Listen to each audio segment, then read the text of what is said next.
नमस्कार. मराठवाडा कित्येक वर्षापासून दुष्काळाला सामोरे जात असलेला हा एरिया, पण मागील काही वर्षापासून ग्लोबल वॉर्मिंगच्या इफेक्टमुळे ह्या प्रदेशाला थोडा फायदा झाला आणि दुष्काळाची परिस्थिती अतिवृष्टीमध्ये मध्ये बदलली. तर हा एरिया असा आहे की इकडे कापूस, तूर अशी पिके घेतली जातात. पण एक असा अलविया आहे की ज्याने भाजीपालामध्ये डेअरिंग केली. आजूबाजूच्या 5 गावांमध्ये जिथे भाजीपाल्याची शेती केली जात नाही, तिथे सर्वात रिक्सी पीक टोमॅटो शिवाजीभाऊंनी लावलेले आहे.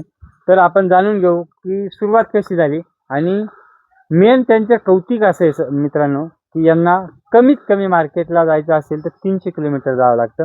माझ्या घरापासून 3 किलोमीटर मार्केट आहे, यांच्या घरापासून 300 किलोमीटर मार्केट आहे. हाच सर्वात त्यांचा कौतुकाचा भाग आहे. नमस्कार. नमस्कार. कुठली व्हरायटी? विरांग. विरांग. सेमिनस विरांग. सेमिनस विरांग जी थंडीमध्ये लागवड केली जाते, सर्वात चांगली व्हरायटी आहे आपण असं मानतो. तर टमाटे पीकच निवडण्याचं मेन कारण?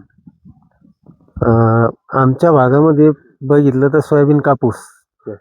पण सोयाबीन कापसामध्ये जर मजुरी आणि शेतीचा पूर्ण खर्च जर धरला तर 50 ते 70 हजार रुपये एकरीच्या वर काही निव्वळ नफा मिळत नाही इथल्या शेतकऱ्यांना. आणि टोमॅटो एक पीक असं आहे, एकदा मंदीत जाईल, 2 वेळेस मंदीत जाईल, पण तिसऱ्या वेळेस एक वेळेस जर भावामध्ये लागलं तर मग पाठीमागची कसर काढून द्यायला वर्षाची म्हणजे तोटा भरून काढण्याची ताकद ह्या पिकामध्ये आहे. अतिवृष्टी यावर्षी तुमच्याकडे होती जशी आमच्याकडे होती. जेव्हा तुम्ही लागवड केली तेव्हा पाऊस किती होता? हा प्लॉट लावल्यापासूनच पाऊस होता. तर फुल सेटिंग मध्ये पण पूर्ण पाऊस होता. 15 सप्टेंबरला लागवड केली या प्लॉटची.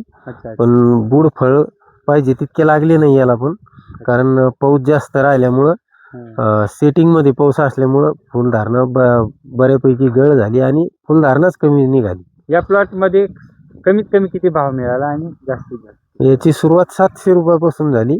700-800, आता 450 रुपये विकले होते परवा. 200च्या वर टमाटे भाव असला तरच परवडतो. 100 रुपयाचा मला वाटतं त्यांना नेण्यात अर्थ नसतो, सोडण्यात अर्थ नसतो. 100 रुपये गेलं तर मग न्यायला परवडत नाही. अशा परिस्थितीत त्यांनी टमाटे पिकाची निवड केली. आपण त्या बाजूला बघू शकतो की त्यांचा पावसाळी सुद्धा प्लॉट होता आणि हा एक प्लॉट आहे. आणि त्यांचा अजून एक विश्वास आहे त्यांना, किंवा त्यांची डेअरिंग आहे की अजून त्यांना एक प्लॉट मार्च एंडिंगला लावायचा आहे.